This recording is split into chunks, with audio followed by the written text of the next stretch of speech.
Në oborin e Katedrales Katolike Famullia Zoja e Shkodrës, me rastin e festës së Pashkëve, u organizua një panajër i veçantë me punimet e personave me aftësi ndryshe, të cilët trajnohen në qendrat rezidenciale të ngritura nga Kisha Katolike në Shkodër.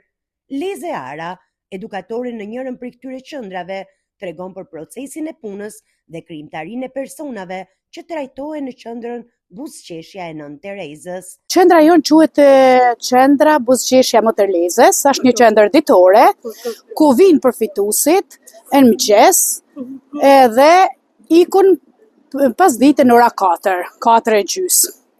Këto punime që shihni këto janë punime që janë bën bashkëpunim përfituesit me edukatorët dhe me stafin tonë.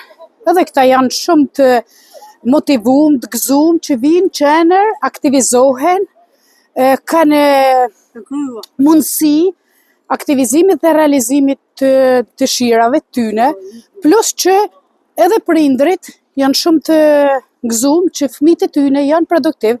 Te ne janë 16 persona, edhe këta me nimen tonë normal arrin me realizu këta.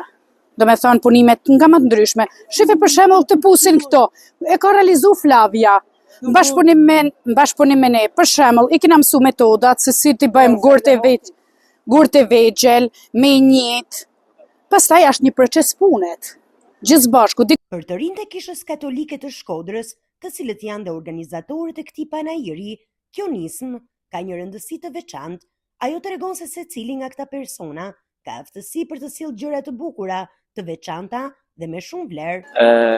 Duke parë që edhe panajiri vjen në javën më të madhe të kalendarit katolik, i kena dhënë edhe mundësinë që këto fëmijë të shpalosin talentin e tyre dhe si shifet edhe në panajir, pjesa më e madhe e punimeve kanë të bëjë lidhje me javën e Pashkëve dhe gjithashtu ka një domethënie shumë të madhe, sepse i tregojmë edhe qytetit për edhe të tjerëve se këta fëmijë kanë talente të cilat nuk duhet mu shpërfillë. Dhe ne kemi menduar që gjatë këtyre ditëve të Pashkëve, sot e hëne, të martën dhe të mërkurën, për 3 ditë në radhë, kemi menduar që këto fëmijë si paradite ashtu dhe pasdite të vinë këtu dhe të shesin pikturat e tyre, punimet e tyre dhe të njihen si gjithë të rinjtë të tjerë. Panajiri do të qëndrojë i hapur për 3 ditë dhe çdo vizitor do të ketë mundësinë të njihen nga afër me punimet artistike dhe artizanale të realizuara nga këta persona me aftësi ndryshe.